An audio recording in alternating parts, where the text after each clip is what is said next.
요한복음 14장 21절입니다.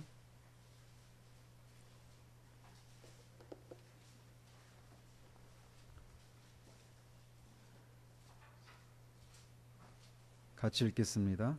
나의 계명을 지키는 자라야 나를 사랑하는 자니 나를 사랑하는 자는 내 아버지께 사랑을 받을 것이요 나도 그를 사랑하여 그에게 나를 나타내리라. 아멘.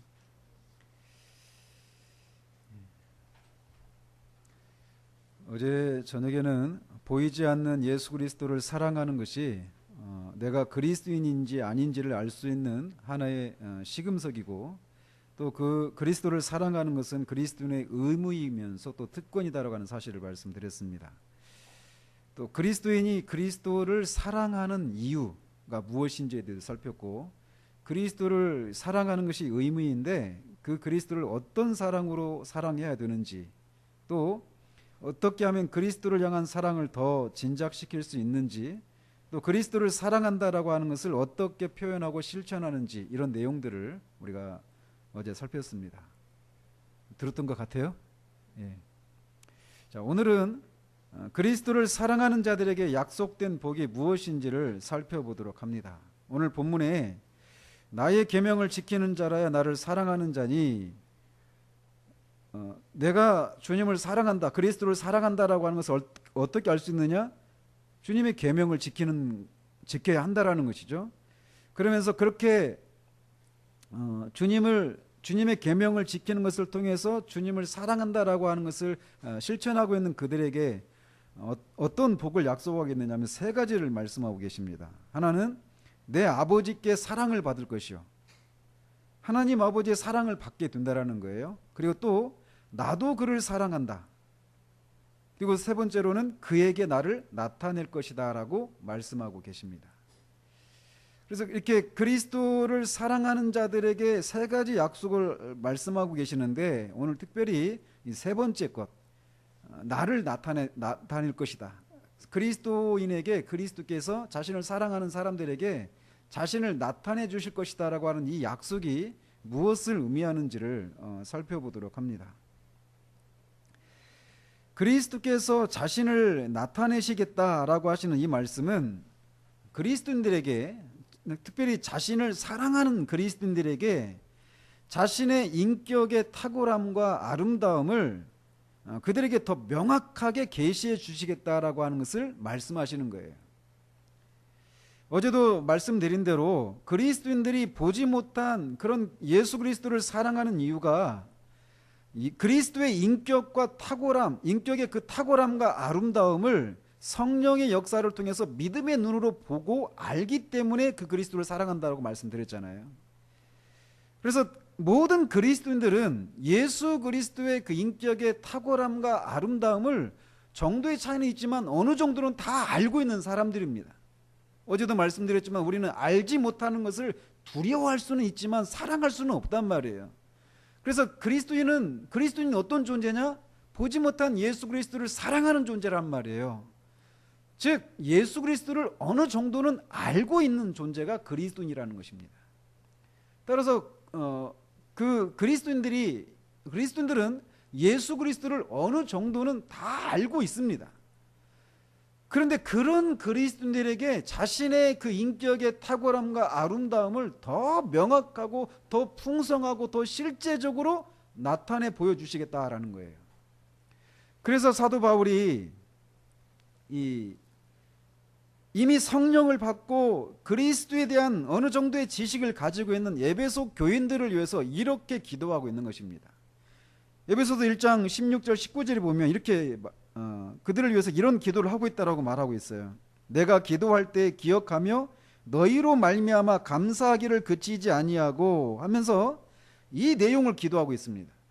우리 주 예수 그리스도의 하나님 영광의 아버지께서 지혜와 계시의 영을, 이 뭡니까?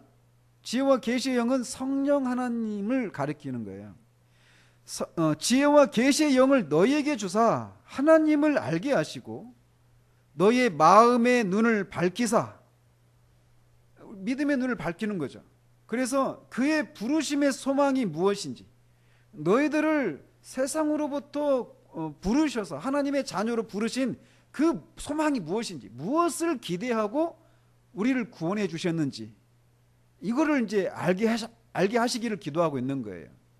그리고 또 성도 안에서 그 기업의 영광의 풍성함이 무엇이며, 예수 그리스도를 믿어서 하나님의 자녀로 부르심을 받은 자들에게 하나님이 하나님 나라의 그 기업을 주시는데 그 기업의 풍성함이 무엇인지 뒤에서 잠깐 살피겠습니다.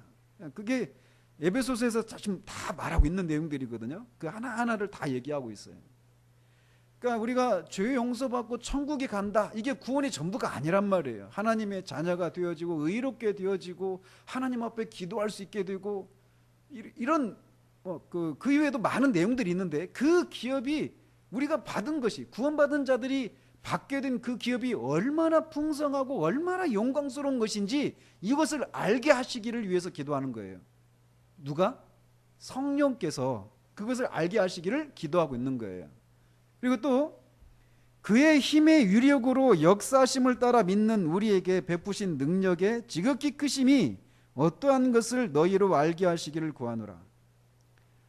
그러니까 우리가 영적으로 죽어 있었던, 우리의 허물과 죄로 죽어 있었던 우리를 살리셨단 말이에요. 그렇게 살린 우리는 어떤 의미에서는 우리가 부활을 한 거란 말이에요. 우리를 거듭나게 하셨단 말이죠. 근데 그 능력은 그리스도를 죽은 자 가운데서 살리신 바로 그 능력이라는 거예요. 그 능력으로 우리의 허물과 죄로 죽어 있었던 우리를 다시 살리셨다라는 것입니다. 그 능력이 얼마나 큰지 이거를 알기를 위해서 기도하고 있는 거예요. 사도는 이렇게 하나님께서 이 그리스도를 이미 알고 있는 그 사람들에게 더 분명하고 더 확실하게 드러나도록 하기 위해서 성령으로 더욱더 충만케 하시기를 위해 기도하고 있는 것입니다. 그래서 마음 눈이 더욱더 밝아지고 그리스도의 인격의 탁월함과 아름다움을 더욱더 풍성하고 실제적으로 알기를 구하고 있는 거예요. 그리스도를 아는 지식이다라고 하는 것은 어제도 말씀드렸지만 한 번의 체험으로 모든 것을 알 수 있는 것은 아닙니다. 그것은 평생에 걸쳐서 알아가는 거예요. 그렇기 때문에 사도 베드로는 오직 우리 주 곧 구주 예수 그리스도의 은혜와 그를 아는 지식에서 자라가라, 이렇게 권면하고 있는 겁니다. 그래서 그리스도께서 이렇게 당신을 사랑하는 자들에게 자신을 나타내 주신다라고 한 이것은 특별히 그가 사랑하는 사람들에게 자신의 임재를, 그들과 함께하고 있다라고 하는 것을 느끼게 해주셔서 그들로 하여금 그 임재를 느끼는 데서 오는 그런 감동과 그런 달콤함을 그들이 느끼게 해주시겠다라는 것입니다. 그리스도는 이 땅을 떠나시면서 그의 제자들에게 약속하시기를 세상 끝날까지 내가 너희와 함께하고 너희를 과부처럼 버려두지 않겠다라고 말씀하십니다. 실제로 그분은 한 번도 당신을 사랑하는 자들을 떠나신 적이 없어요. 늘 그들과 함께 하십니다. 늘 임재해 계셔요. 그런데 그분이 정말 우리와 함께 하시고 우리와 지금 여기 임재해 계신다라고 하는 걸 실제로 우리가 느끼고 알고 아는 것은 별개라는 것입니다. 그거를 알게 하시겠다라는 거예요. 근데 그 임재를 우리가 경험하게 될 때 거기에서 그런 감동과 그런 위로와 이런 것이 따라온다라는 것입니다. 그리스도를 사랑하는 사람들도 여러 가지 이유로 그리스도께서 그들을 떠나신 것 같은 그런 그리스도의 임재 부재, 이거를 느낄 때가 있습니다. 그래서 그리스도께서 자신들에게서 멀리 계신 것 같은 그런 느낌을 가질 때가 있어요. 아가서 5장 6절에서 자신이 잠자리에 들었는데 그 신랑이 찾아오니까 막 다시 옷을 챙겨 입고 하는 게 번거로운 마음이 들어서 잠시 머뭇거리는 머뭇거리다가 내가 맞아야지 하고 딱 열었는데 가버렸잖아요. 그랬을 때 내가 나의 사랑하는 자 위하여 문을 열었으나 그가 벌써 물러갔네 라고 하면서 이제 막 그 떠나버린 그 신랑을 찾아서 막 예루살렘 그 밤중에 막 다니면서 사람들한테 맞기도 하고 막 그런 고난을 겪잖아요. 그런 것처럼 신랑이 떠나버린 것 같은 그 그리스도의 임재 부재를 우리가 느낄 때가 있다라는 거예요. 그리스도를 사랑하는 사람들도. 그때 우리 영혼이 느끼는 두려움과 슬픔을 무엇과 비교할 수 있을까요? 그가 진정으로 그리스도를 사랑하는 사람이라면 이렇게 그리스도께서 자신에게 떠나서 멀리 계신다라고 하는 것을 느낄 때 그의 마음은 평안이 깨지고 불안함과 슬픔과 두려움이 밀려오게 됩니다. 참된 그리스도는 이것이 무엇인지를 알아요. 그러나 그가 참된 그리스도인이 아니라면 그리스도의 임재가 있다가 그것이 사라진 데서 오는 그 영혼의 곤고함, 그 영혼의 그 어두움, 이거를 몰라요. 한번 생각해 보세요. 나이가 이제 아주 어린 아이가 한 대여섯 살, 네다섯 살 되는 그 아이가 엄마가 없는데도 씩씩하게 자신의 할 일을 다 하고 유치원도 가고 그냥 친구들하고도 아무 문제 없이 놀고 집에 와서 냉장고에 있는 음식 다 꺼내 먹고 설거지도 하고 그렇게 산다고 생각해 보세요. 엄마가 없는데도 자기 할 일을 아무 문제 없이 다 척척 알아서 해내간다고 생각해 보세요. 그 아이가 정상입니까?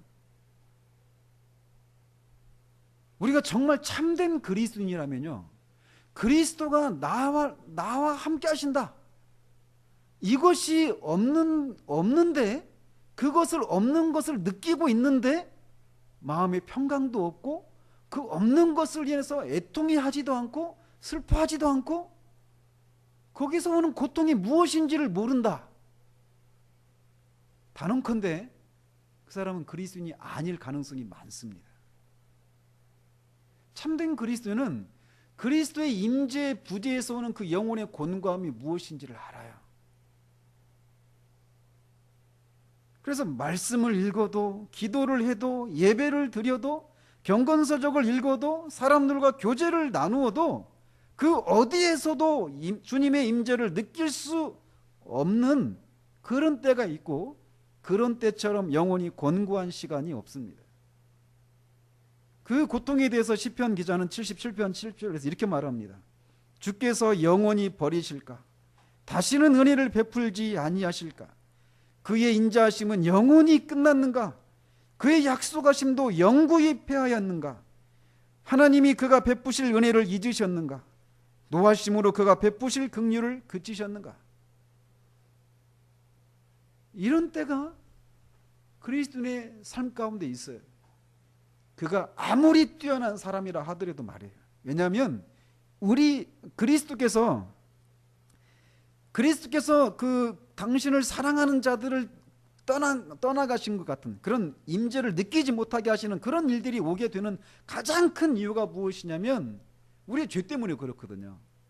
물론 다른 이유 때문에 그렇기도 해요. 이를테면 그리스도 자신이 아니라 그리스도가 주시는 선물, 여기에 우리가 주목할 때 우리로 하여금 그리스도가 주시는 선물을 우리가 어떤 방식으로 사랑하는 것이 옳은지를 가르쳐 주시기 위해서 종종 그분은 그분의 임재를 거둬가시기도 하십니다. 그런 이유 때문에 우리에게서 그 주님의 임재가 느껴지지 않는 때도 있어요. 그런데 저는 이렇게 전 청교도를 되게 좋아하거든요.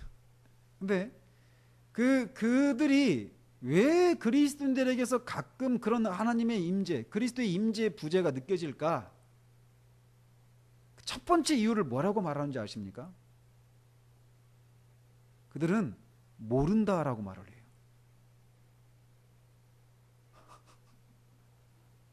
저는 그 얘기를 딱 그 글을 읽고 예배가 터져 나왔어요. 제 심령이. 저는 청교도들이 얼마나 하나님을 아는 지식에 뛰어난 사람인가, 그거를 모른다라고 하는 그 대답을 이렇게 읽으면서 그들에 대한 이해가 막 제 안에 막 생겨났어요. 우리가 하나님이 일하시는 방식을, 그리스도께서 일하시는 방식을 우리가 속속들이 알 수 있을까요? 때로는 주님이 우리에게 왜 그런 일을 하셨는지 설명해 주시지 않을 때도 있거든요. 그런데 그렇게 종종 우리에게서 그의 임재를 거둬 가시는 때도 있단 말이에요. 청교도가 그런 면에서 정말 저는 그거 읽으면서 막 제 안에서 막 예배가 막 터져 나왔어요. 그렇다. 우리가 하나님을 다 알 수 없다. 그리스도를 우리가 다 알 수 없다. 그가 행하시는 길을 우리가 다 이해할 수가 없다. 그리고 그 주님이 우리에게 그가 하시는 일들을 다 속속들이 설명해 주실 그런 의무를 가진 분도 아니시다. 어쨌든 그런 때가 있어요. 우리 안에서 여러 가지 이유로. 그런데 주님이 자신을 사랑하는 사람들에게 자신을 나타내 주시겠다라고 말씀하셔요. 그래서 자기를 사랑하는 사람들에게 가까이 다가가시고 그들로 하여금 당신이 가까이 계신다라고 하는 것을 느끼도록 만드시겠다라는 거예요.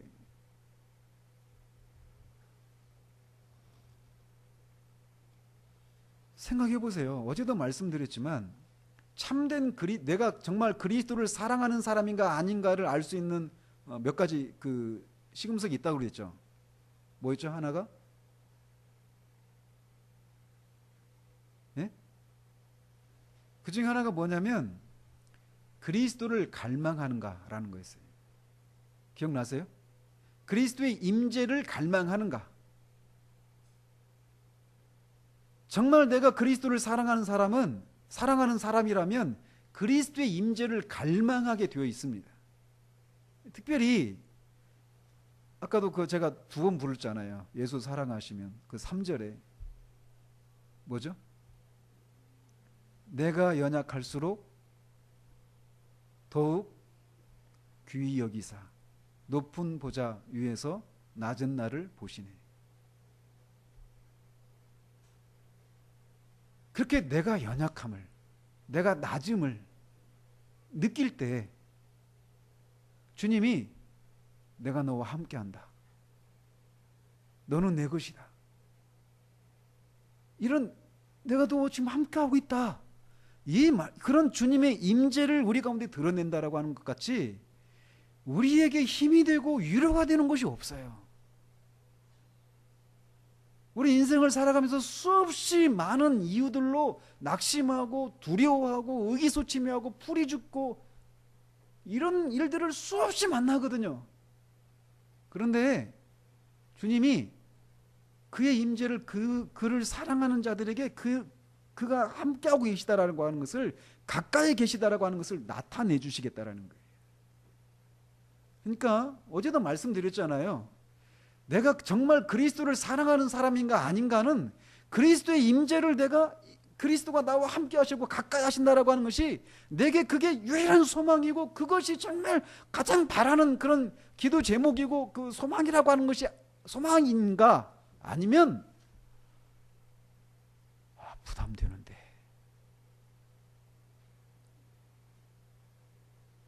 그 차이가 결정적인 차이를 만들어 주는 거예요.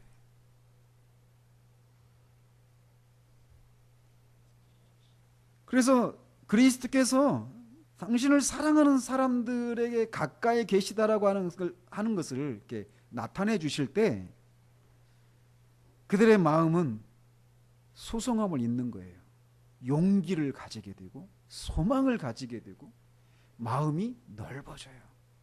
삶을 바라보는 시각에 변화가 생깁니다. 눈앞에 당면하고 있는 그 삶이 막 언제까지 계속될 것 같고 그 상황에서 내가 결코 자유함을 입지 못할 것 같은 그 상황이 내가 너와 함께한다 라고 하신 이 주님의 한마디 말씀 속에 그 상황이 전혀 다른 시각으로 보이게 됩니다. 그리스도인이 이 땅에서 그리스도인답게 살아가는 비결이 무엇인지 아십니까? 바로 이거예요. 한마디 말씀이면 돼요. 내가 너와 함께한다. 근데 이렇게 그리스도께서 당신을 사랑하는 자들에게 당신이 함께 하신다라고 하는 것을 느끼는 데서 오는 그런 감미로움과 위로와 달콤함을 맛보게 하시겠다라고 하시는 거예요, 이 말씀이.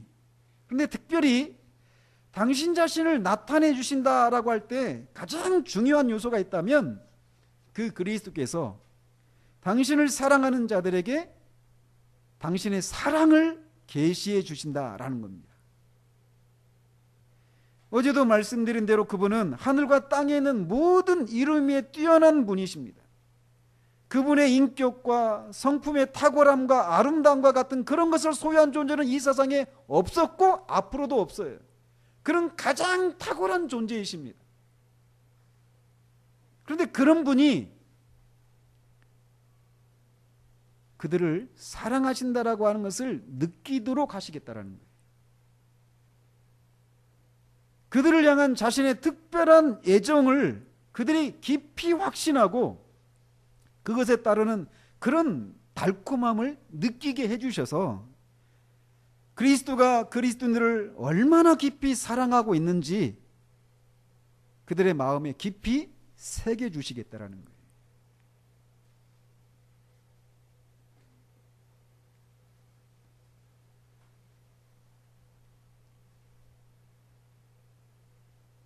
저는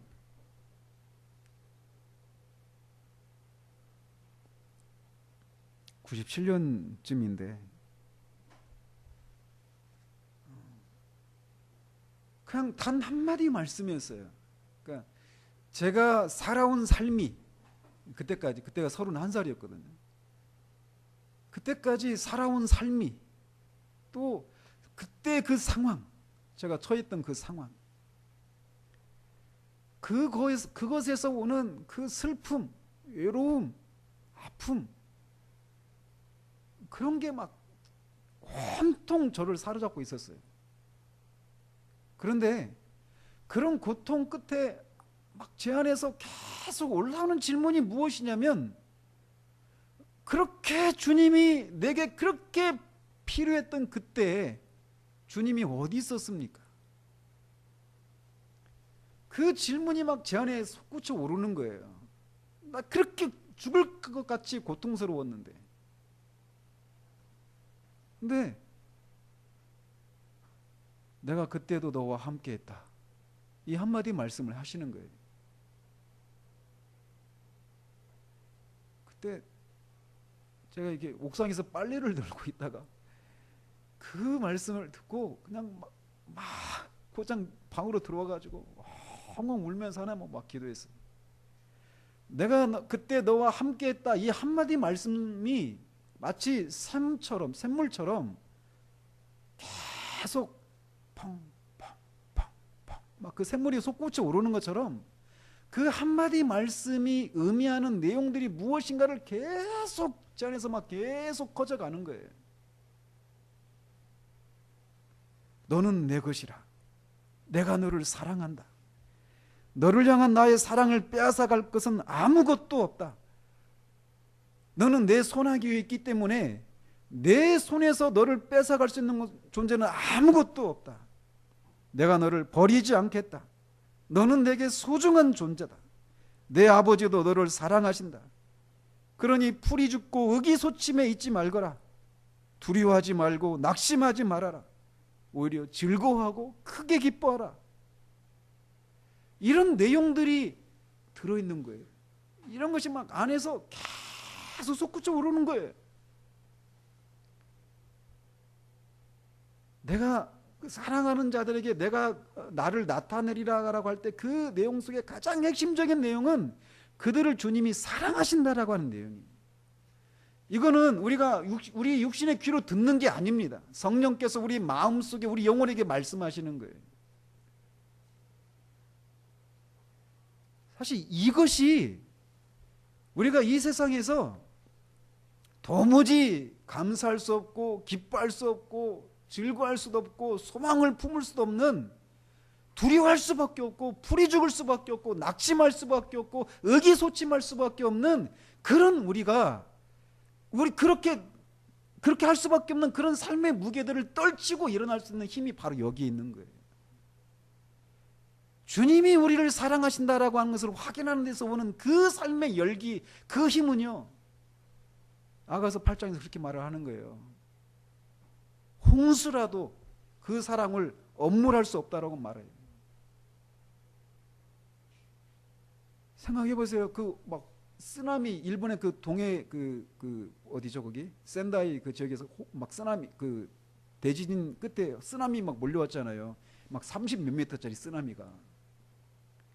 그 앞에서 뭐 차고 건물이고 뭐 다 떠내려가잖아요. 근데 그런 홍수가 몰려와도 거기에서 꺼지지 않는 불이 있다 생각해 보세요. 물러나지 않는 건 물론이거니와 그 홍수에도 꺼지지 않는 불. 아가서 기자가 말하는 게 그거예요. 사랑이 그 힘이 있는 거예요. 사랑이. 그거를 나타내 주시겠다라는 거예요.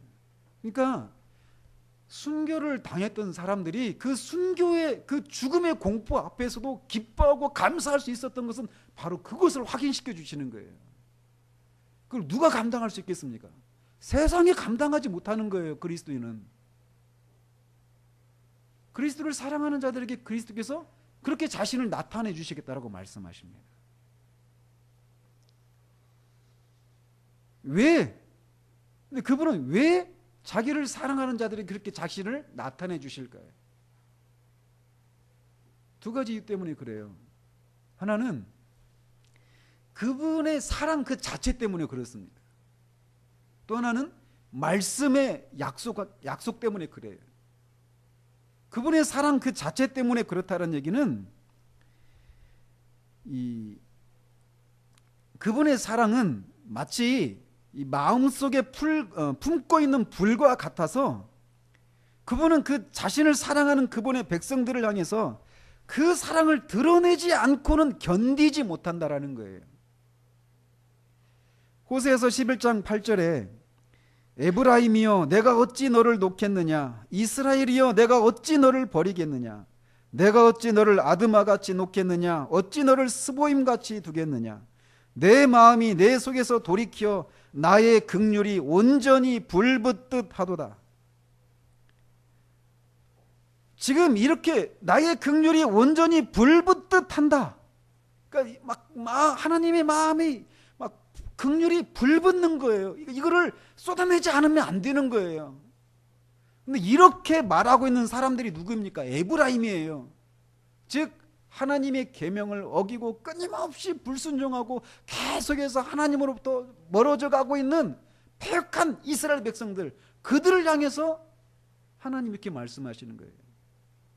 너희를 향한 나의 긍휼이 온전히 불붙듯 하다라고.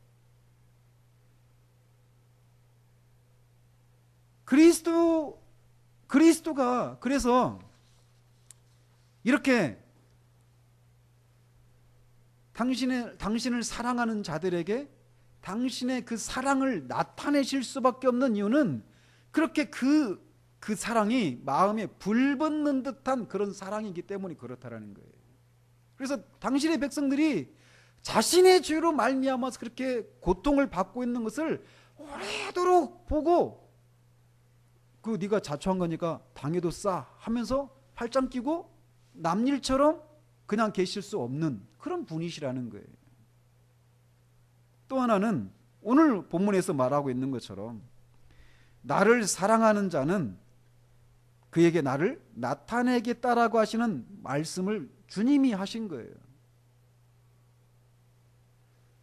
그러니까 자기를 사랑하는 자들에게 자신을 나타내시겠다라고 하는 이것이 그분의 사랑의 속성과 또 그분이 그렇게 하시겠다라고 약속을 해놓으셨기 때문에 반드시 그것을 믿고 그분을 사랑하는 자들에게 반드시 그분은 자신을 나타나게 되어 있습니다. 이것을 아는 것은요 너무나 중요합니다.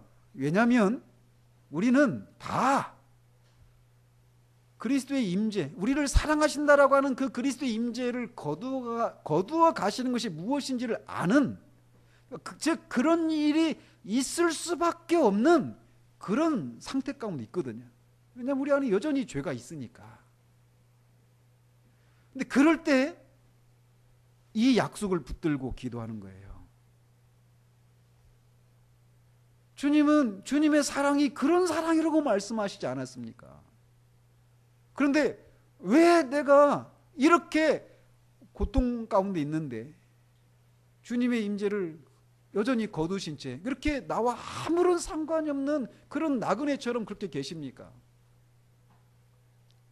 어안이 벙벙해 계십니까? 이게 선지자들이 하나님 앞에 했던 기도의 내용들이.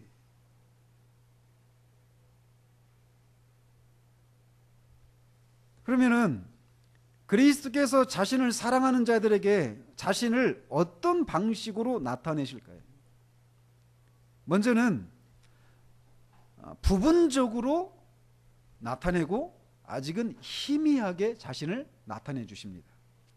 무슨 말씀이냐면 그리스도인이 이 땅에 살아가고 있는 동안에는 그리스도의 그 완전한 나타나심을 우리가 감당할 수가 없어요.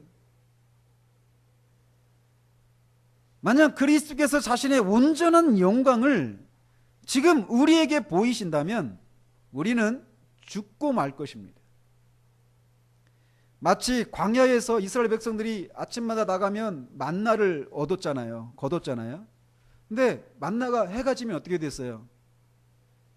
그 표현이 만나가 그 태양빛에 쓰러졌더라 이런 말을 해요. 흔적이 없는 거예요. 그런 것처럼 이 땅에 살고 있는 우리에게 그리스도께서 자신을 나타내 주실 때 자신의 있는 모습 그대로의 모습을 우리에게 나타내 주시면 우리는 그 만나처럼 되는 거예요. 감당할 수가 없어요. 우리가 그리스도의 충만한 영광을 볼 수 있는 것은 우리가 죽은 다음에 그거를 감당할 수 있는 몸을 입게 될 때 가능한 거예요. 그렇기 때문에 사도 요한은 사랑하는 자들아 우리가 지금은 하나님의 자녀라 장래에 어떻게 될지는 아직 나타나지 아니하였으나 그가 나타나시면 즉 예수 그리스도께서 재림하시면 우리가 그와 같을 줄을 아는 것은 그리스도가 재림하시면 재림하신 그를 우리 그와 같이 된다라는 거예요. 그리스도처럼. 왜, 어떻게 그게 가능하느냐? 그의 참모습 그대로 볼 것이기 때문이니. 그러니까 그리스도가 재림하실 때 우리가 그리스도의 그 참모습 그대로를 우리가 보게 될 때 우리가 그리스도처럼 변화된다라는 거예요. 그때 우리가 그리스도의 참모습 온전한 영광을 우리가 감당할 수 있게 된다라는 것입니다. 그러나 이 땅에서는 그걸 감당을 못해요. 그래서 우리는 그래서 또 요한이 또 주님도 요한복음 17장 24절 그 대제사장적 기도에서 이렇게 말씀하셔요. 아버지여 내게 주신 자도 나 있는 곳에 나와 함께 있어. 나 있는 곳에 나와 함께 있어. 천국이죠.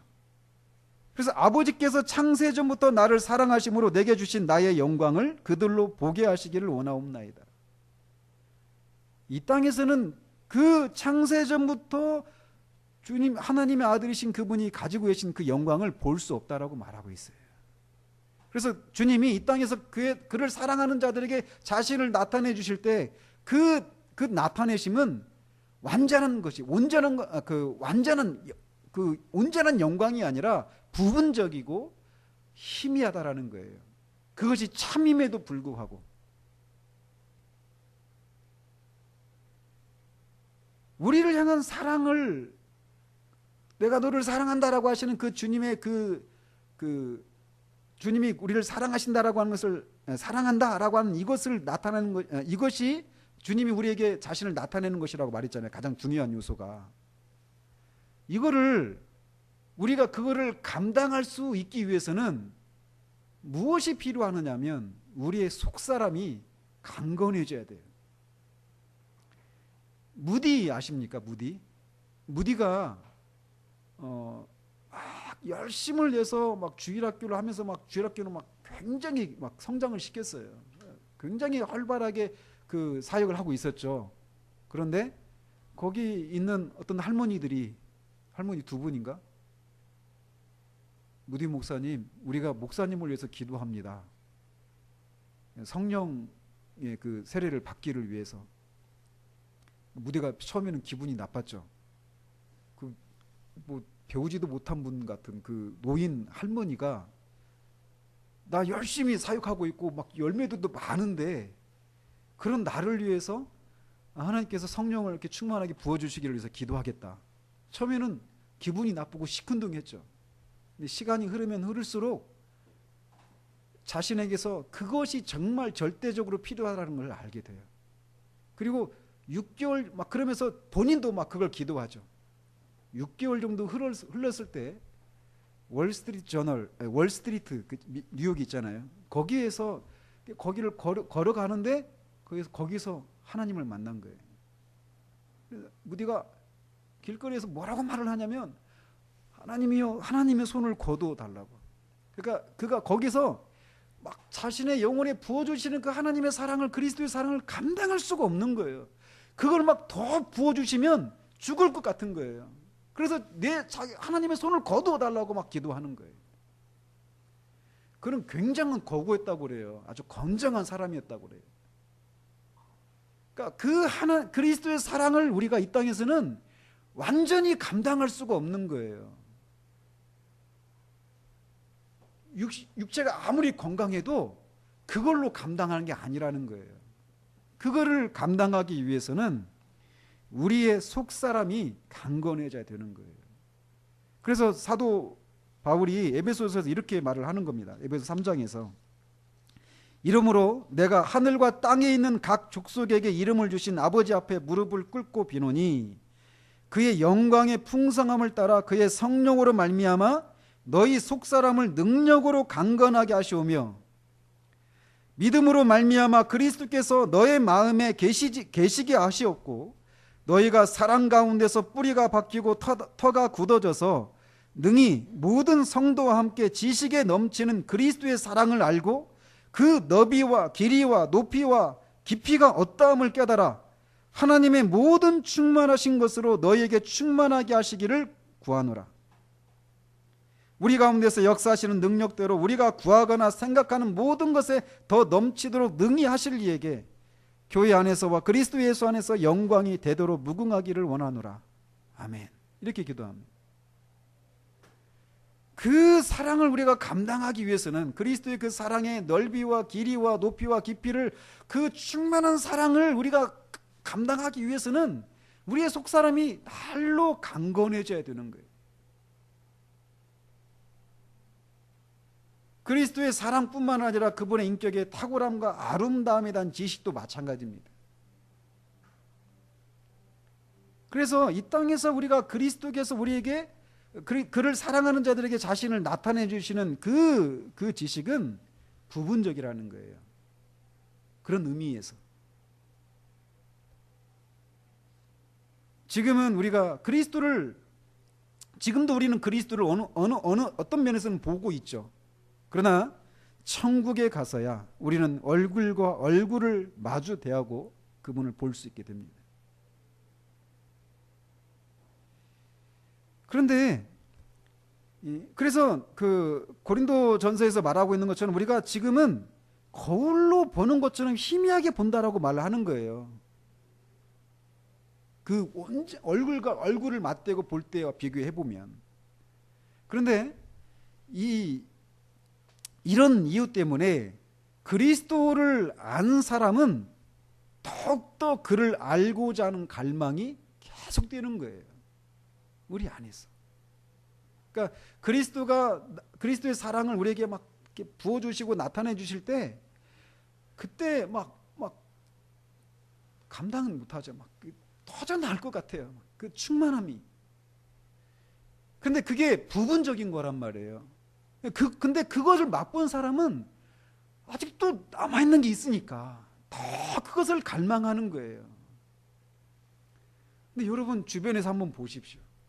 얼마나 많은 사람들이 이 그 그리스도의 사랑을 알기를, 그리스도의 인격의 그 탁월함과 아름다움을 더 알기를 갈망하는 그런 모습을 가지고 있는 사람이 있는지, 그렇게 많지 않습니다. 그렇게 많지 않아요.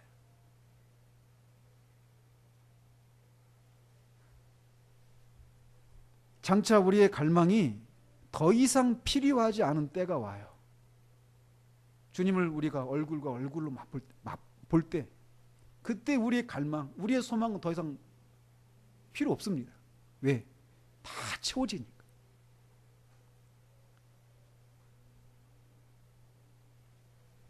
어제 하루가 갔으니까 이제 그날이 하루 가까워진 거예요.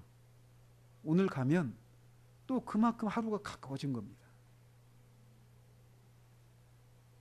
이렇게 이 땅에서 그리스도께서 당신을 사랑하는 자들에게 당신을 나타내시는 것은 부분적이고 희미합니다. 그렇지만 또 조금씩 알려주시고 점진적으로 이렇게 알려주신다는 거예요. 당신 자신을. 그래서 이 당신께서 당신을 사랑하는 자들에게 당신의 사랑을 이렇게 나타내 주실 때 한 번에 완전히 다 보여주시지 않고 점진적으로 나타내 보여주신다는 거예요. 여기서 조금, 저기서 조금, 어떤 일들을 통해서 조금, 또 어떤 다른 일을 통해서도 조금, 이런 식으로 점진적으로 그분의 사랑을 우리에게 계시해 주신다는 거예요.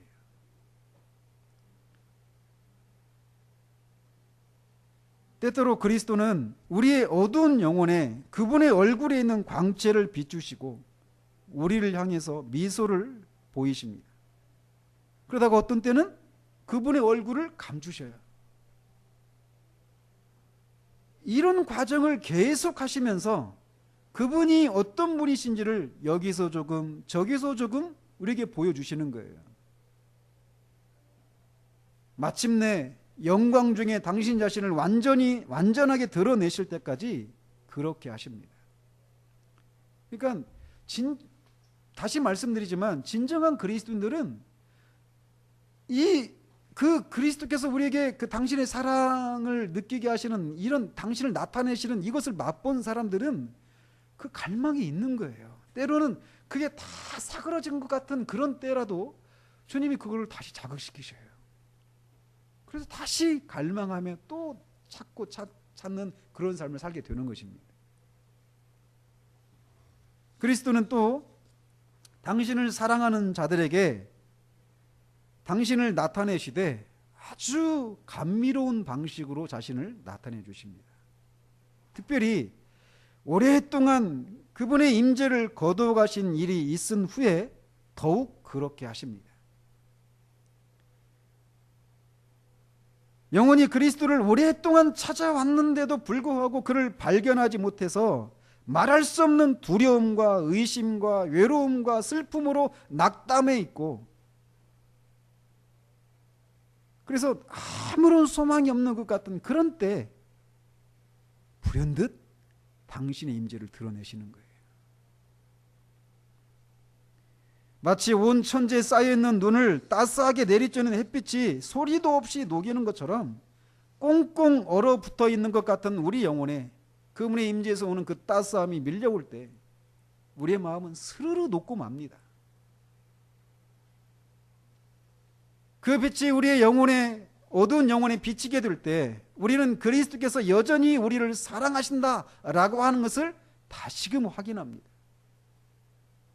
그분이 나를 잊지 않으셨구나. 아니, 잊으실 수 없으셨구나. 나를 여전히 기억하고 계셨구나. 이거를 다시 확인하는 거예요. 이사야서 49장 15절에 여인이 어찌 그 젖먹는 자식을 잊겠으며 자기 태에서 난 아들을 긍휼히 여기지 않겠느냐. 그들은 혹시 잊을지라도 나는 너를 잊지 아니할 것이라. 특별히 우리가 성령 세례를 경험하기 전에 대부분 성령 세례를 경험한 사람들은 그 상령 세례를 앞두고 영혼이 극심한 회의와 어둠 가운데 빠지게 되는 일들이 있습니다. 그때 그들은 모든 소망을 잃고 기력을 잃어버립니다. 마치 성에 갇혀 있는데 적군에게 둘러싸여서 성에 갇혀 있고 성에는 먹을 것도 없고 무기도 다 떨어졌어요. 적군은 완전히 막 그 사다리 타고 다 올라오고 있고 막 다 끝났어요. 아, 이제 끝났구나. 근데 계속 멀리서 혹시 우리를 지원하려고 하는 그런 군대가 올까? 이렇게 하면서 계속 쳐다보지만 그것도 없어요. 먼지 하나 보이지 않습니다. 아, 끝났다. 완전히 끝났다. 근데 거기서 저 멀리서부터 막 그 말발굽 소리가 들리고 수많은 깃발과 말을 탄 기병대가 막 달려오는 거예요. 하나님이 우리에게서 그 임재를 거둬가시고 다시금 나를 잊지 않았구나. 나를 여전히 사랑하고 계시구나. 이거를 알게 하실 때 그 감격과 기쁨을 무엇으로 표현할 수 있을까요?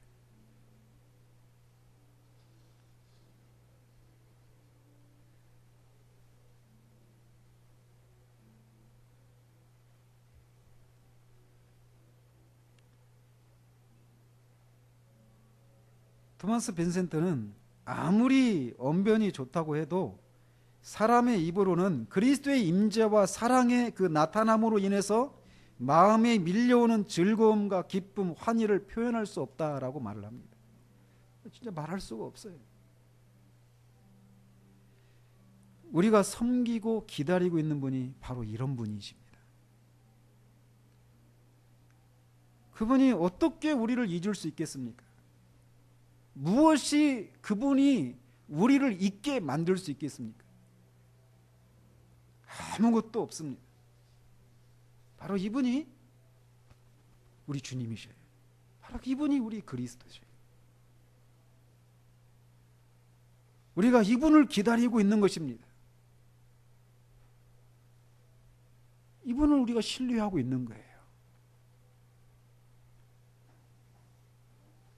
이런 식으로 그분은 부분적으로 희미하게 또 조금씩 그렇지만 분명하게 또 밤이 지나고 갑자기 아침이 스럽게 찾아오는 것 같이 그때 그 달콤함 같이 그런 방식으로 당신을 사랑하는 자들에게 나타내 주십니다. 그러면 자기를 사랑하는 사람들에게 그분은 언제 자신을 나타내 주실까요? 다양합니다. 그래서 어떤 경우에는 조금밖에 안 찾았어요. 그러는데 즉각적으로 그분의 임재를 드러내실 때가 있어요. 대부분 신앙 연륜이 짧은 사람들의 경우에 그렇죠. 우리 돌아보면 그러니까 이 신앙이 이제 막 그리스도 안에서 갓 태어난 사람들, 영적으로 어린 아이 상태 가운데 있을 때 그들에게 있어서 막 그 신세계가 열리잖아요. 막 모든 게 새로우니까 모든 게 영적인 세계가 열리고 모든 게 새롭고 모든 게 감격스럽고 막 손대면 톡 하고 터질 것만 같은 그런 것처럼 막 모든 게 예민합니다. 그런데 또 반대로 그 임재를 거둬가실 때 또 그같이 어두운 거를 그렇게 즉각적으로 느낄 수가 없어요. 그러니까 그거를 거기서 오는 그 두려움을 또 처음 겪기 때문에 즉각적으로 또 주님을 찾습니다. 근데 주님이 만약 그 상태로 놔두면 그가 진짜 완전히 엎드러져 버릴 수 있는 걸 아시기 때문에 그의 연약함을 불쌍히 여기셔서 즉각적으로 당신의 임재를 드러내십니다.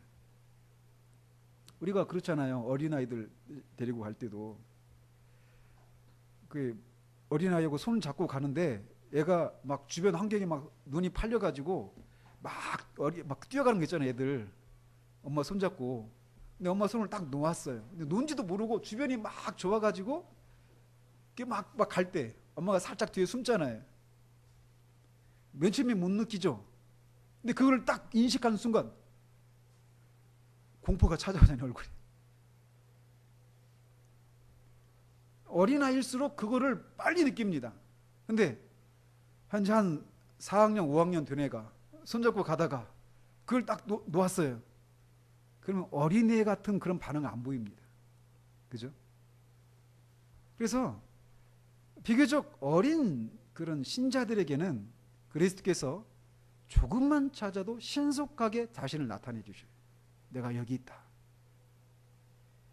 그런데 어떤 때는 오랜 시간이 지난 후에 자신의 임재를 드러내시기도 하십니다.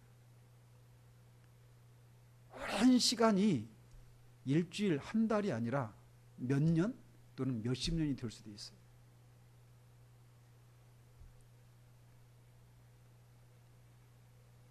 어떤 사람들은 그리스도를 찾기 시작하는데 오래 걸리고 그리스도를 발견하는데 오래 걸립니다.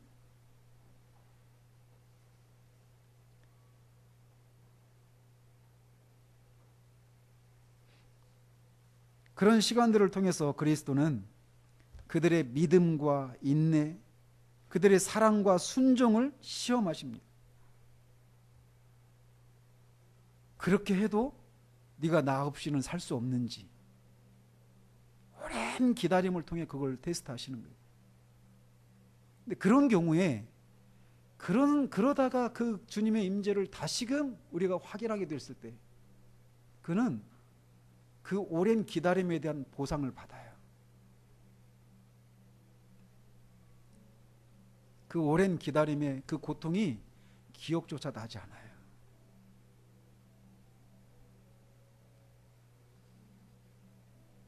또 어떤 경우에는 갑자기 부지중에 당신의 임재를 드러내실 때가 있습니다. 그래서 그리스도를 막 사랑하고 있기 때문에 그리스도를 만날 수 있는 그런 길이 있잖아요. 어제 말씀드렸죠. 그리스도를 내가 정말 사랑하는가 아닌가는 그리스도의 임재를 갈망하는가 이것도 있고 또 하나는 뭐라고 그랬어요? 그리스도를 만날 수 있는 그런 길을 사랑하는가 말씀드렸죠. 그래서 말씀과 기도와 성례와 같은 이런 것을 통해서 그리스도를 알게 되는 거고 만나게 되는 거거든요. 그래서 그것을 사랑하게 되어 있는 거예요. 그런데 그래서 그리스도를 막 진실하게 사랑하기 때문에 이것도 하고 저것도 하면서 그리스도를 이렇게 여기에서 만날 수 있을까? 못 만납니다. 기도 가운데 만날 수 있을까? 못 만납니다. 기도도 오늘 또 기도했는데 못 만나요. 내일 또 못 만납니다. 일주일, 한 달 계속 못 만나는 거예요. 이번에는 만나 주실까? 그런데 여전히 그리스도는 그에게 자신을 나타내 주시지 않아요. 그래서 실망하고 돌아갑니다. 그래서 그 안에서 그런 시간이 지속되면 그 안에서 막 근심이 생기기 시작하는 거예요. 아까 시편 70편 기자처럼 은혜 베푸시기를 다 하셨는가? 주님의 노하심이 얼마나 크신가? 나를 잊으셨는가?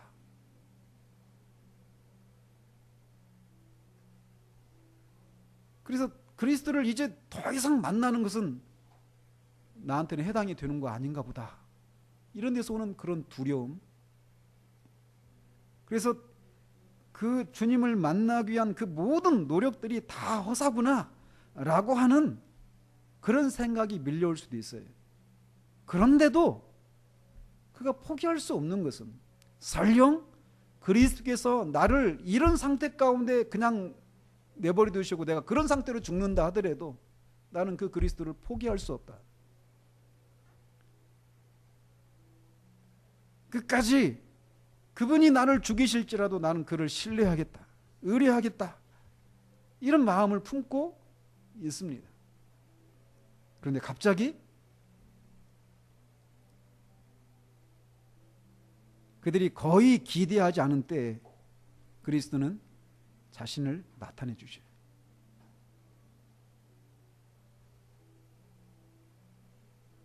그분은 자신의 뜻대로 이런 방식으로 당신 자신을 나타내 주시기도 하십니다. 갑자기 부지중에 막 갈망했는데 이제 끝났구나.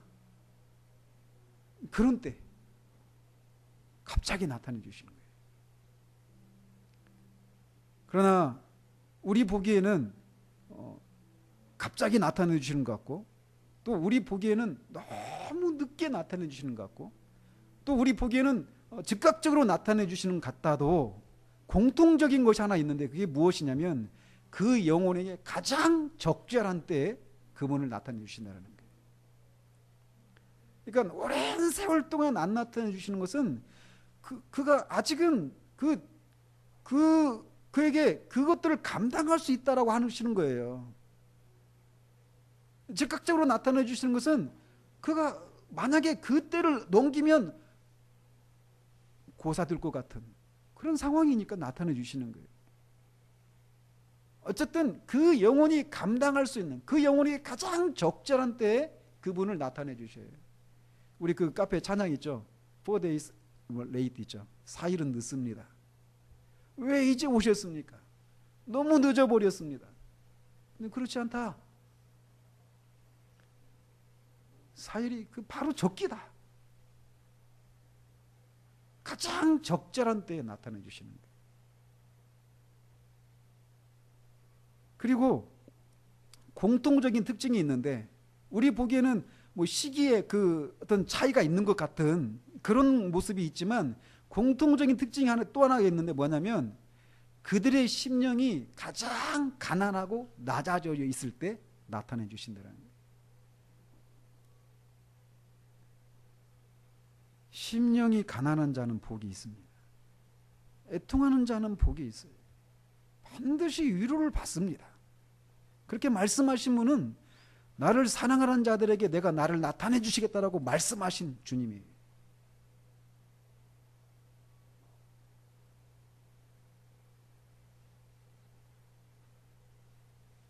그래서 고난을 그 기다림의 시간 동안 기다려도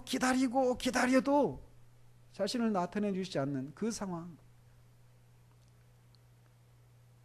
이대로는 내려갈 수가 없는데, 정말 전적으로 주님의 긍휼과 자비가 아니면, 은혜가 아니면 할 수 없다. 그런 때 주님이 자신을 나타내 주셔요. 제가 어제 여름마다 막 그 수련회 때 그런 은혜가 있었다고 말씀드렸잖아요. 96년 여름 수련회 때예요. 제가 청년 때 다니던 교회에서. 수련회 가기 전에 한 달 전부터 계속 기도하고 금요일마다 철야하고 막 그랬어요. 진짜 한 가지 기도 제목 가지고만 했습니다. 하나님을 만나기를. 그러니까 지금도 제 기도 제목이에요. 왜냐하면 그리스도의 그 인격의 탁월함과 그 아름다움을 막 맛보는 거예요. 조나단 에드워즈가 그 산책하면서 말 타고 산책 가다가 내려서 기도하는데 거기서 이상하게 하나님의 아들의 그 형상을 만나잖아요. 거기서 한 달 동안. 그러면서 막 자신이 막 진짜 그 앞에서 먼지 같은 그런 자신의 모습, 그러면서 또 그리스도의 그 이상의 그리스도의 그 인격의 탁월함들에서 오는 그 달콤함, 거기서 막 1시간 동안 완전히 무너지면서 막 기도하면, 이렇게 울면서 기도하는 그 장면이 있잖아요. 저는 그 소망이 늘 있어요. 그리스도께서 그리스도의 그 인격의 탁월함과 아름다움을 저로 맛보게 하시기를. 그러니까 하나님을 만난다라고 할 때는 제가 가지고 있는 개념은 그런 개념입니다. 그래서 그걸 놓고 계속 기도했어요.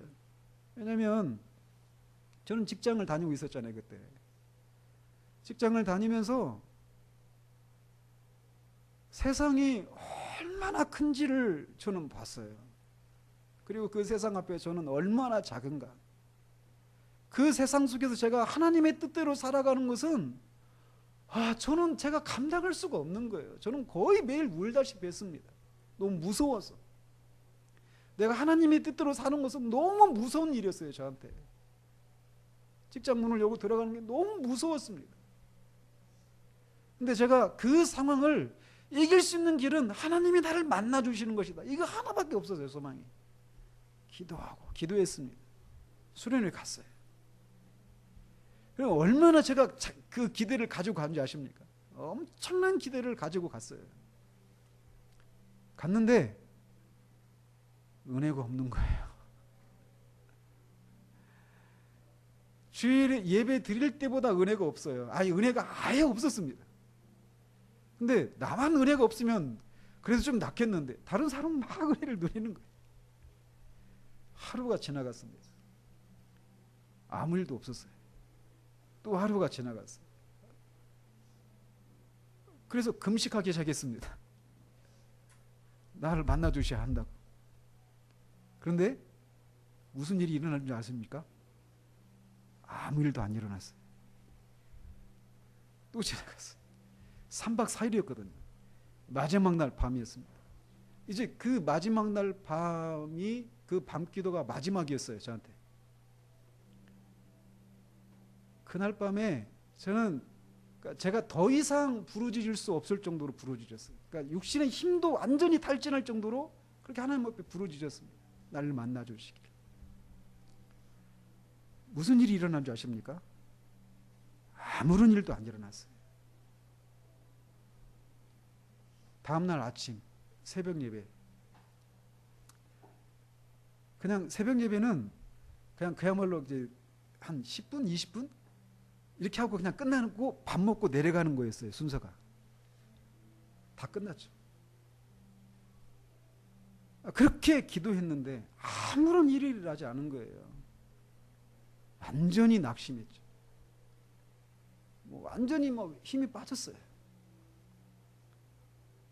그리고 이제 잠시 기도한다 하고 이제 엎드렸는데 그때 주님이 저를 만나 주셨어요.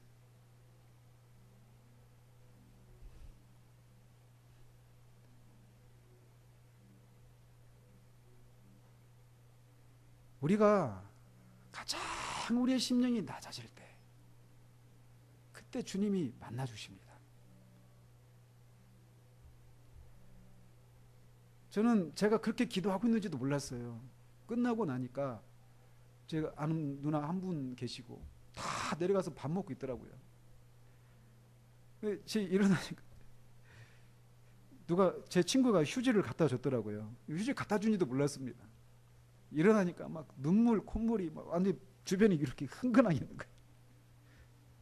저는 제가 그러고 있는지도 몰랐어요.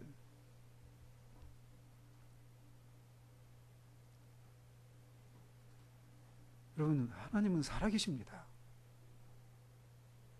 그리스도는 살아계셔요.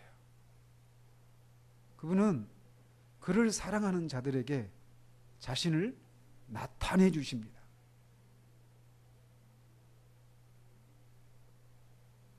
그들이 가장 필요로 한 그때 자신을 나타내 주셔요.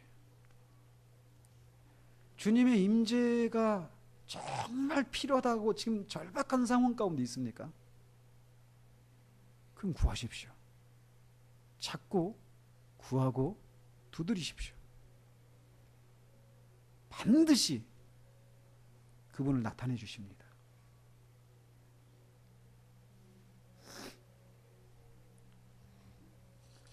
그분은 당신을 사랑하는 자들을, 어제도 말씀드렸죠. 그리스도를 만날 수 있는 길에서 자신을 이렇게 나타내 임재를 드러내신다라고.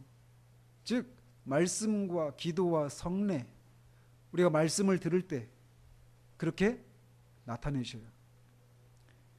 저는 빨래를 널다가도 그랬고, 다림질을 하다가도 그런 일이 있고, 예배 갔는데 설교 시작도 안 했어요. 그냥 성경 봉독을 하는데 그냥 그 말씀을 듣는데 거기서 그런 일도 있었던 적도 있고, 헌금 바구니를 들고 오는데 그때도 그런 일이 있었던 적이 있고요. 말씀을 들을 때가 가장 많았죠. 물론 기도할 때는 더 많았죠. 제 안에 무엇인가 있다라면 제가 여러 많은 책들을 읽어서 있는 것이 아니에요. 기도 가운데 하나님이 그런 것들을 보여주셨어요. 그리고 그런 일이 제 안에 일어났는데 그게 무슨 일인지를 책을 통해서 점검하는 거예요.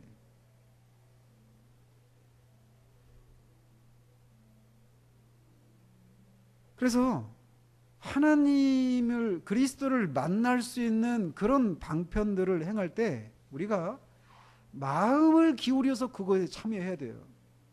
특별히 성찬, 우리 내일 성찬이 있잖아요. 우리는 한 달에 한 번씩 성찬을 하기 때문에 우리가 타성에 젖어버린 모습으로 참여하기 쉽거든요. 그런데 성찬하면서 말씀드렸죠. 로이 존스 그 교리 강좌하면서 말씀드렸는데, 성찬은요, 하나님이 하나님의 백성들을 정말 배려하신 하나님의 그 긍휼에서 나온 이 작품이에요. 하나님의 복음을 우리가 들어야 되는, 말씀 그리스도의 복음을 들어야 되는데 복음을 듣지 못하는 그런 상황 가운데 우리가 있을 수 있거든요. 그리스도인들은 복음을 들을 때 생기를 얻거든요. 힘을 얻거든요.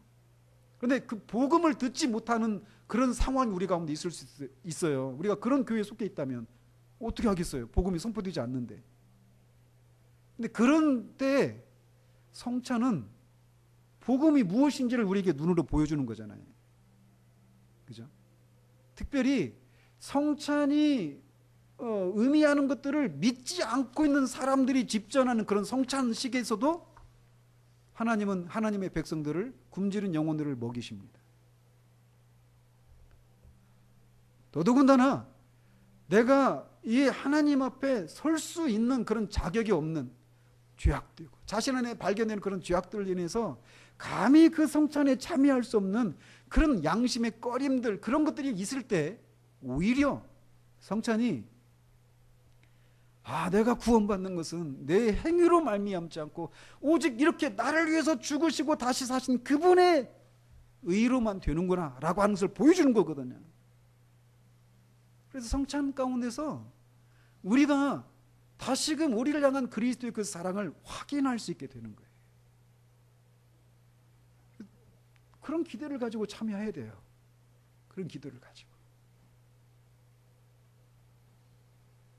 근데 어쨌든 그리스도는 이렇게 당신을 사랑하는 자들에게 자신의 임재를 특별히 그분이 그들을 사랑하신다는 사실들을 드러내십니다. 여러 가지 방식으로 말이에요. 그러나 그리스도를 향한 사랑이 전혀 없는 사람들의 경우에는 이런 일이 절대로 일어나지 않습니다. 기억하십시오. 그리스도를 사랑하지 않는 사람들에게는 그리스도께서 자신을 나타내 주시는 일들을 절대로 하시지 않아요.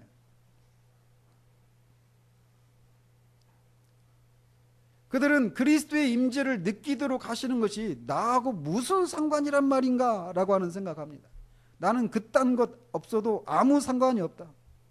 돈과 권력과 명예와 성공을 통해서 다른 사람들이 나를 인정하고 사랑한다면 그것으로 족하지, 보이지도 않고 있는지도 모르는 그리스도가 나를 사랑한다는 사실들이, 그것을 느끼는 것이 가능한 일이기나 하고, 설령 그런 것들이 있다 하더라도 그것이 무슨 대수인가 라고 하는 생각을 가지고 있어요.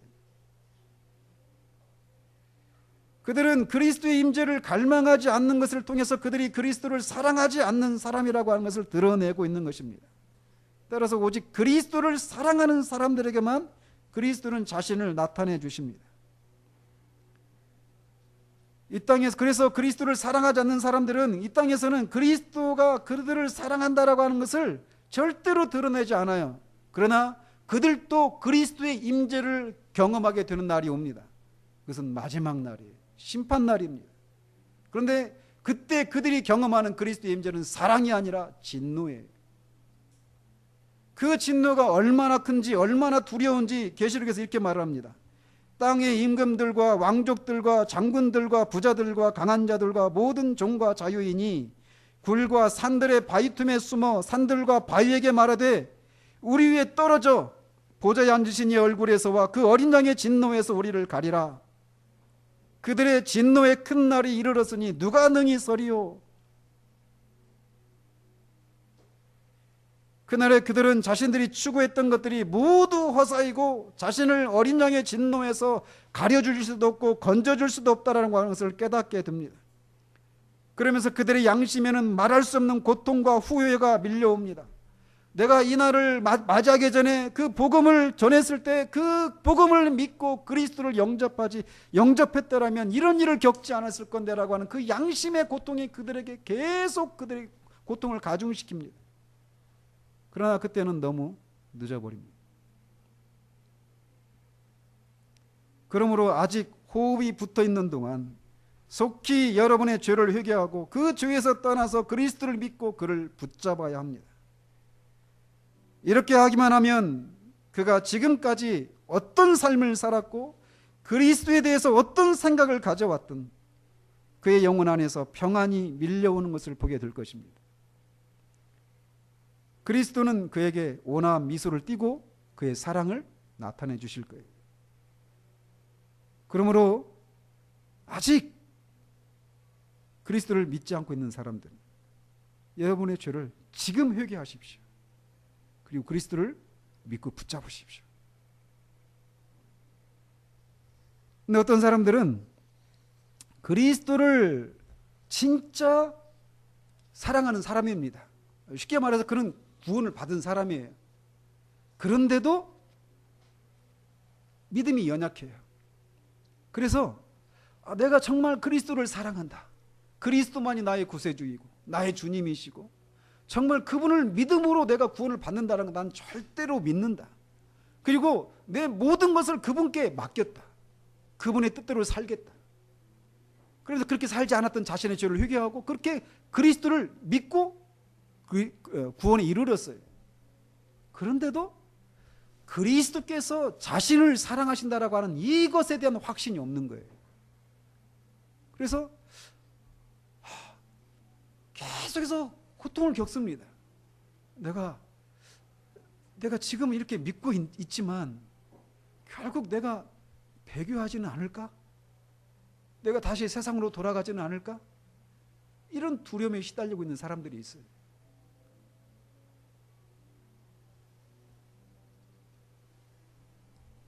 그들이 찾고 있는 것은 그리스도께서 자신을 사랑한다라고 하는 것을 알게 하는 데서 오는 그 느낌입니다. 그게 없어요.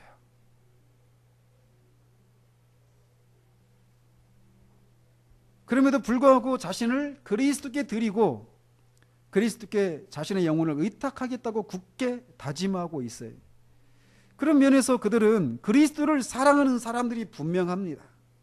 그런데도 이런 연약함을 인해서 그리스도의 사랑을 확신하지 못하고 근심 중에 있는 사람들이 있어요. 분명히 그리스도를 사랑하지만 그리스도가 자신을 사랑한다라고 하는 것을 알지 못하게 경험하지 못했기 때문에 누리는 그 두려움들, 근심에 사로잡혀 있는 경우들이 있단 말이죠. 그런데 만약 그렇다면 반드시 그리스도는 그에게 그리스도가 자신을 사랑하신다라고 하는 것을 나타내 주시는 때가 옵니다. 왜? 말씀하셨거든요. 나를 사랑하는 자들에게 나를 나타나겠다. 앞에서도 말씀드렸죠.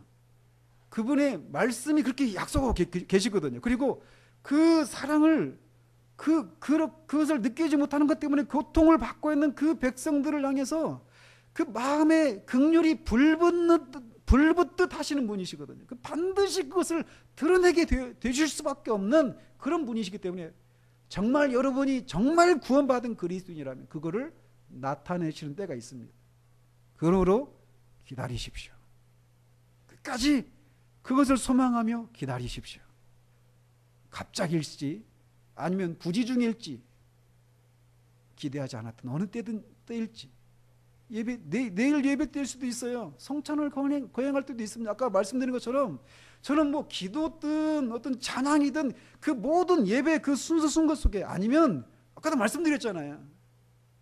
빨래할 때, 다림질할 때 다양한 그런 속에서 주님이 우리에게 말씀하신 때가 와요. 반드시 옵니다. 근데 이런 사람도 있어요. 자기가 그걸 경험했어요. 주님이 나를 사랑하신다라고 하는 것을 경험했습니다. 한두 번이 아니고 그걸 경험했어요. 그리고 그때 그 경험했을 때 그 영혼이 누리는 그 환희와 기쁨, 삶의 그 어떤 소망, 생기, 역동성 이런 것들이 무엇인지를 알아요. 그 기쁨이 있습니다. 그런데 그거를 잃어버린 사람이 있어요. 그게 옛날 일이 되어버린 사람이 있어요. 그렇게 되는 그 과정이 이래요. 처음에 우리가 그걸 막 경험하면 뭐 세상을 다 얻은 거죠. 다 그 기쁨이 막 있습니다. 처음에는 그게 은혜로 우리에게 주어졌다는 것을 알아요. 근데 시간이 점점 지나면서 그거를 내가 받은 것이 내 안에서 받을 만한 그 무엇이 있어서구나라고 하는 생각이 스물스물 올라옵니다. 또 내가 그 받은 은혜를 너무 크니까, 그리고 이거를 주변에 있는 사람들 보면은 내가 경험한 것을 경험한 사람들이 그렇게 많지가 않은 것 같아. 그러면서 자기 자신을 이제 과대평가하는 거예요. 그러면서 또 우리의 원수인 사단이 우리를 유혹합니다. 그 은혜가 막 있었을 때는 그리스도께서 정하신 그 한계를 벗어나지 않아요. 그런데 막 내 자신에 대해서 우쭐대는 그런 마음이 이제 밀려오고, 또 거기에다 또 사단도 우리의 마음을 이렇게 유혹하는 거죠. 그러면서 주님이 정하신 그 규례를, 그 한계들을 조금 벗어나도 된다라고 하는 이런 마음의 경계심이 풀려지는 때가 옵니다. 처음부터 덥석 가는 게 아니라 조금씩 조금씩. 그리고 설령 그렇게 해서 주님의 임재를 잃어버린다 하더라도 다시 주님 앞에 영적인 순발력을 발휘해서 곧장 회개하고 그러면 다시 회복이 될 것이다. 다시 옛날에 은혜 받았던 책들을 다시 읽고, 그런 설교를 또 듣고, 또 기도하고, 그런 은혜의 장소에 가서 다시 그 은혜를 구하고 그러면 다시 그런 회복을 해 주실 것이다. 이런 생각이 스물스물 들어옵니다.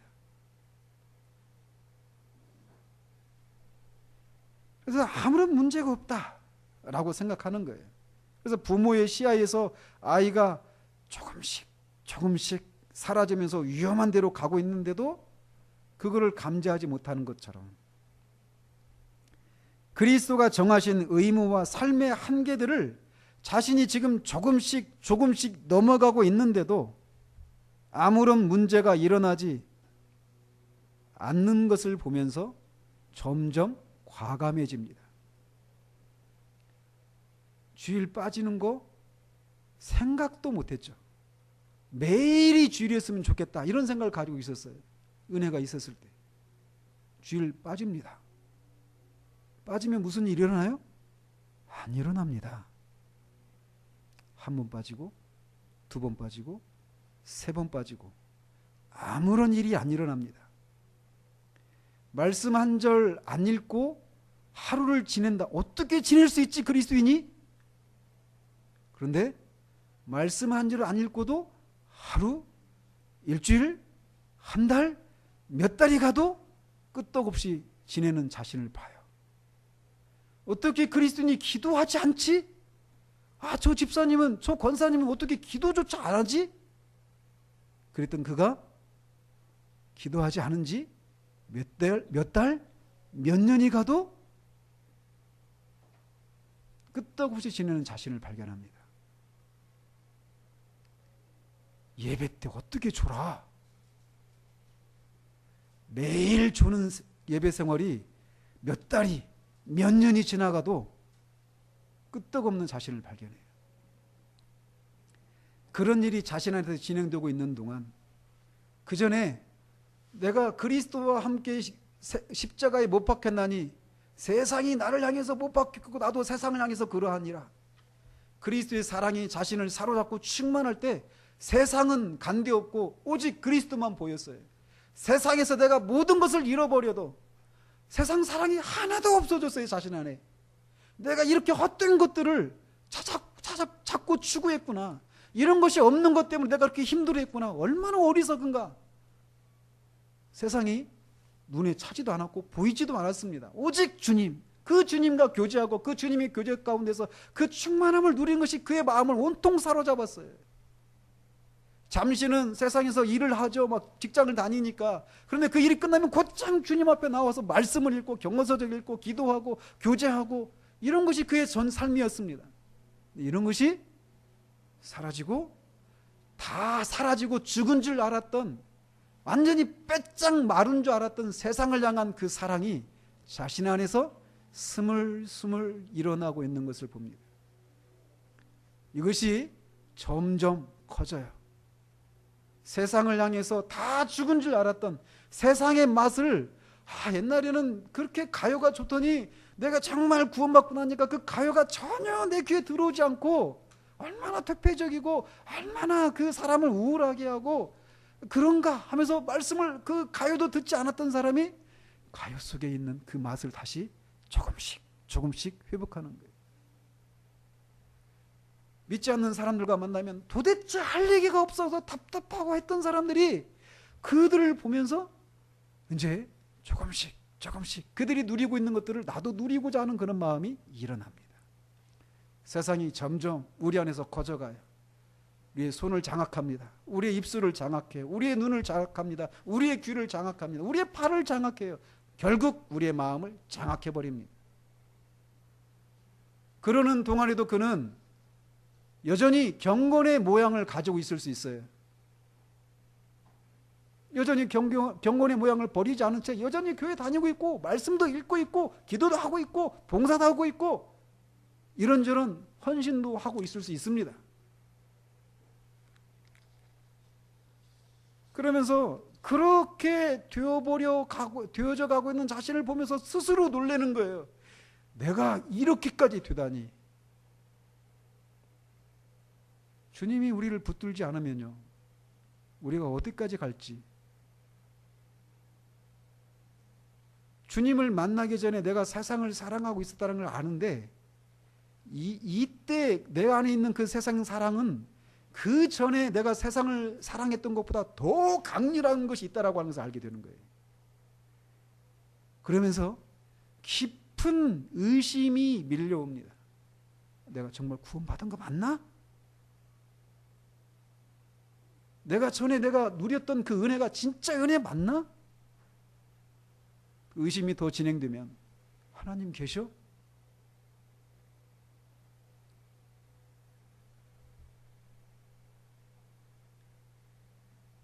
하나님이 안 계시다라고 대담하게 말을 못해요. 그가 소원하는 건 뭐냐? 하나님이 안 계셨으면 좋겠다예요. 그래야 자신의 마음에 있는 그 양심의 고통을 느낄 필요가 없으니까. 인문주의자들이, 영국의 인본주의자들이 그렇게 광고를 했다고 그랬잖아요. 그 버스 광고에 There is probably there is no God. 아마도 하나님이 계시지 않을 겁니다. probably라고 하는 말을 붙이는 거예요. 차마 그 말을 하나님이 없다 이렇게 단정적으로 말하지 못하고 아마도 하나님이 계시지 않을 거다. 그러니 enjoy your life. 마음껏 당신의 삶을 즐기십시오.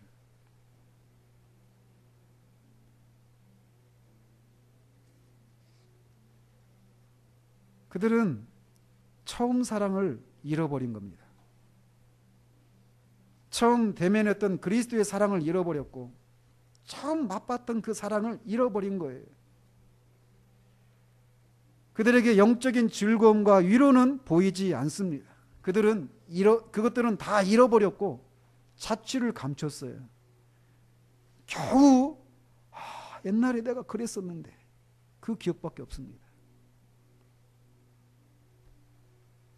그럴 때 정말 겉에서 보는 사람들은 저 사람이 진짜 그리스도인 맞아? 구원받은 거 맞아? 이렇게 생각할 수밖에 없을 정도로까지 떨어져 갑니다. 근데 오늘날 이런 사람들이 너무 많다라는 것이.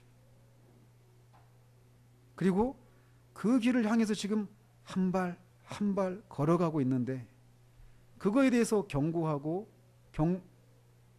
권면하면 목사님 다 알아야 알아. 알긴 뭘 알아요. 다 그렇게 갔습니다.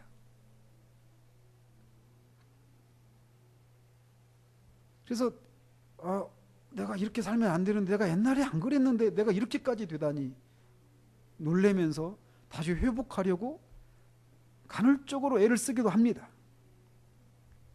그렇지만 여러분이 설교를 들을 때 절대 안 졸아야지 해도 여러분의 그 내리 누르는 눈꺼풀을 도무지 짓들 수 없는 것처럼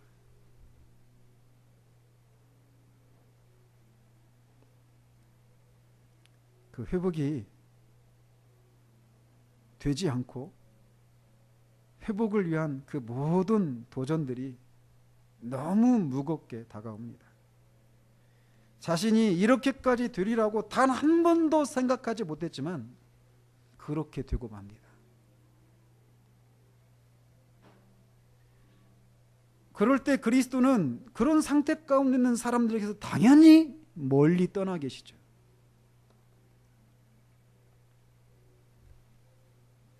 그렇게 되기 전까지 주님은 호세아서에서 나오는 것처럼 여러 번 그들을 가시나무로 막고 계속 떠나지 못하도록 인생 채찍으로 그들을 돌이키시려고 노력하셨지만 그들은 주님께 향하지 않고 그 길을 달려갔어요. 그러나 그 결과는 너무나 씁니다.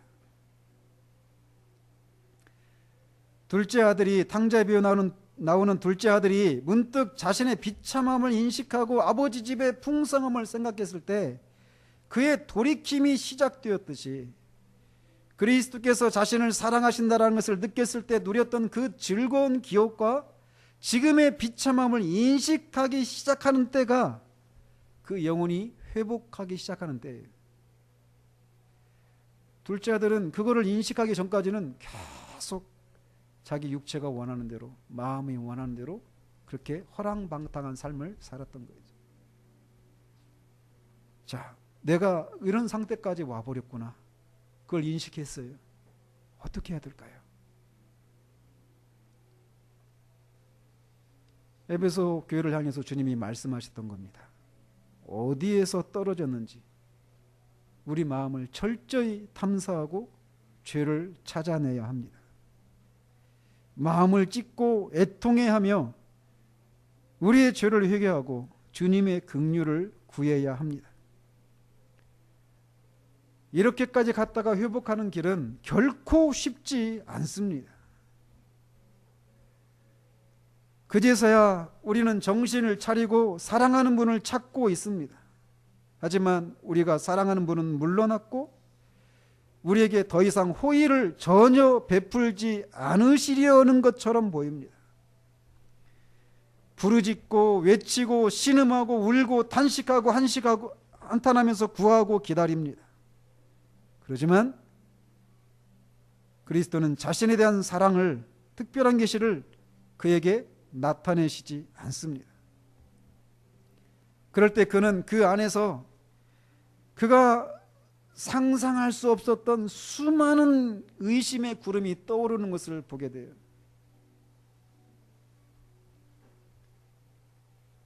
아까 말씀드린 것처럼 하나님이 계시지 않는 거 아닌가? 우리의 모든 것을 무너뜨리는 거거든요. 만약 하나님이 계시지 않다면 이 모든 게 허구잖아요. 또 설령 하나님이 계신다 하더라도 내가 정말 그리스도의 사랑을 받는 자인가? 내가 예전에 구원을 받았다고 생각했던 것이 허구는 아닐까? 내가 은혜를 경험했다고 했는데 그 은혜가 다 내 심리에서 나온 것에 그 불과한 것은 아니었을까?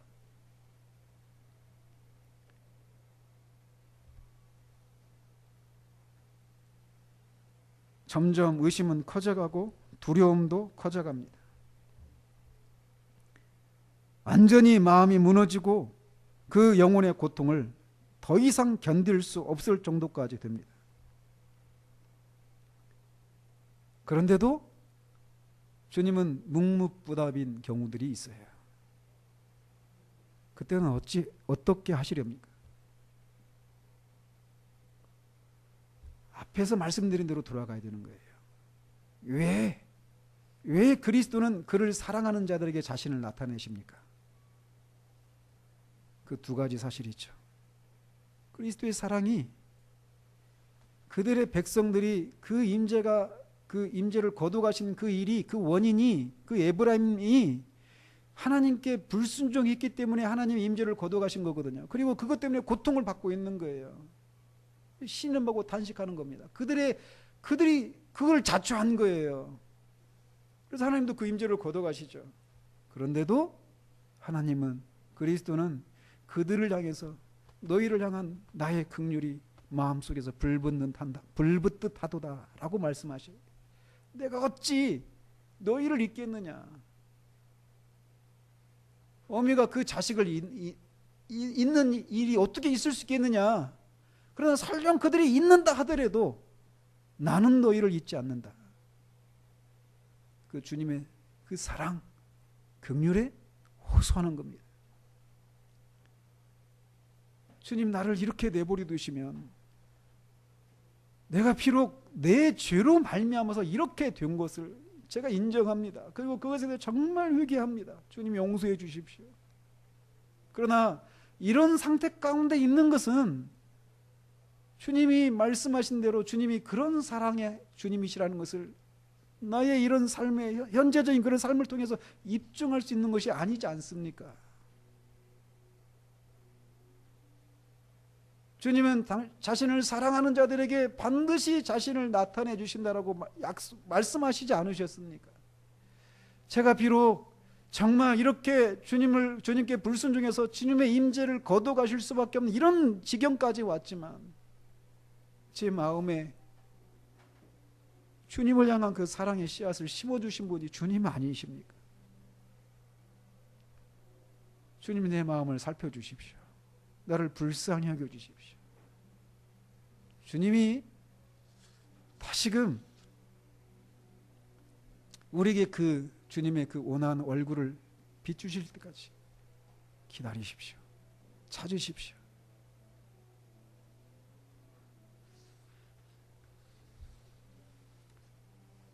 오늘날 교회 안에 이런 사람들이 너무나 많아요. 다 옛날에 내가 어땠었는데,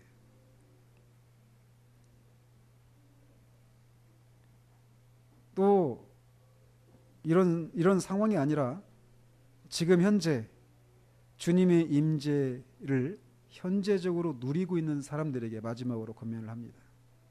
만약 지금 여러분이 그것을 누리고 있다라면 여러분은 이 세상에서 가장 행복한 사람이고 이 세상에서 가장 큰 기쁨으로 그것을 즐거워해야 된다는 사실들을 기억하십시오.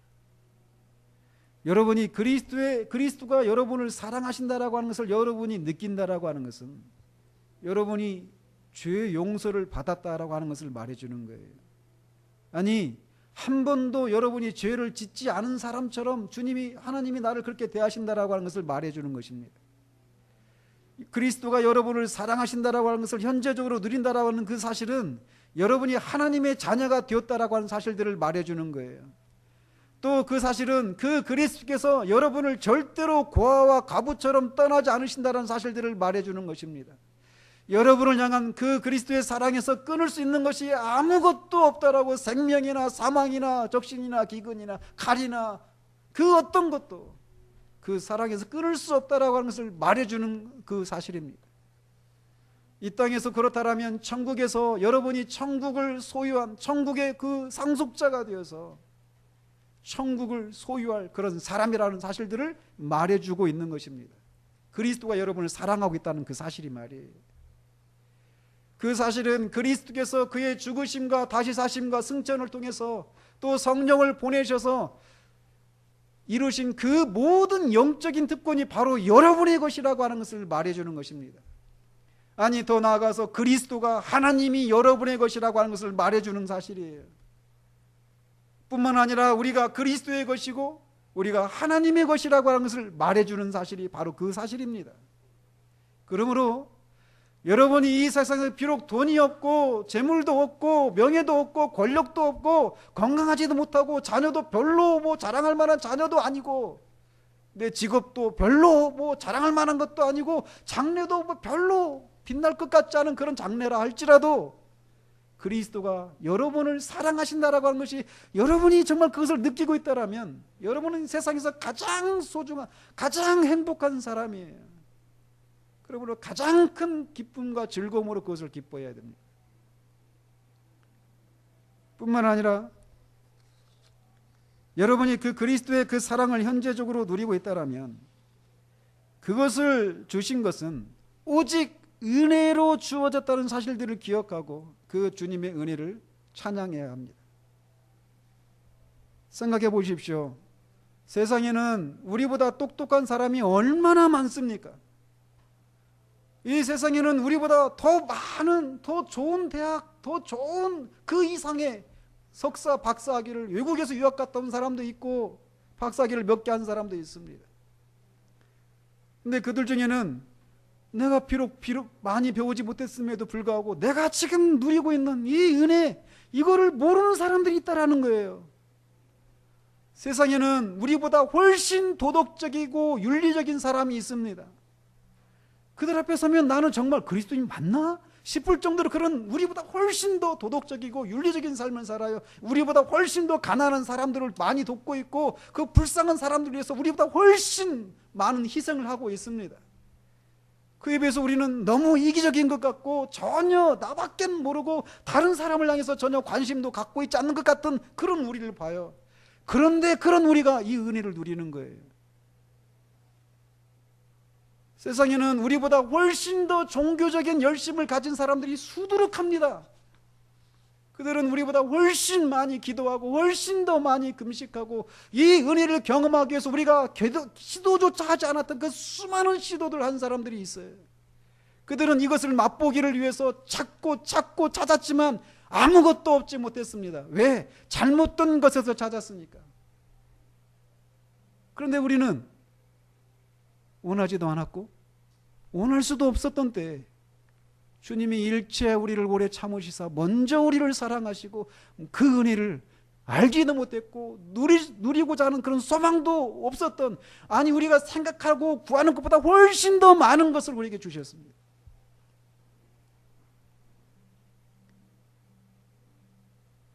열네 살 때 진리가 무엇인지를 알기를 원했지만 아무도 그것을 누가 나한테 알려주지 않아서 눈두렁에 기대서 울었다. 그 결과 나는 지금 내가 누리고 있는, 그런 어려서부터 그렇게 찾았더니 내가 지금 이런 진리를 알게 되었다? No way! 솔라 그라티아, 오직 은혜로. 우리가 우리 된 것은 오직 은혜입니다. 왜 우리가 다른 사람은 누리지 못하는 이런 그리스도가 우리를 사랑하신다라고 하는 그분의 임재를 드러내시는 데서 오는 그 삶의 충만함과 그 역동성과 생명과 생기를 누리게 됩니까? 우리가 다른 사람하고 비교해서 뭐 어떤 비교 우위에 있는 것이 있습니까? 아니면 하나님이 우리를 정말 불쌍히 여겨주셔야만 할 정도로 우리가 그렇게 하나님 앞에 막 하나님의 긍휼을 불러일으킬 만한 그런 수고와 노력을 했습니까? 그렇지 않아요. 오직 은혜입니다. 그러므로 그것을 현재 우리가 누리고 있다면 이것을 값없이 주신 그 주님의 은혜를 찬양하십시오.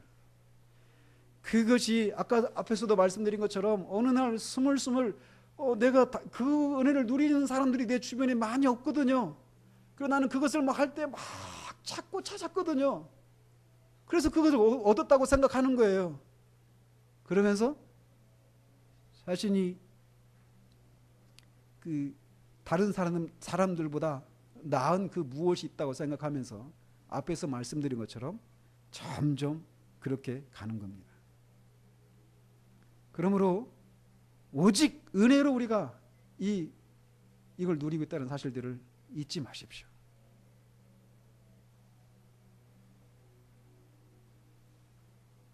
결론적으로 그리스도께서 이렇게 여러분에게 자신을 나타내 주시고 있다면 그거를 유지하고 잃어버리지 않기 위해 애쓰십시오.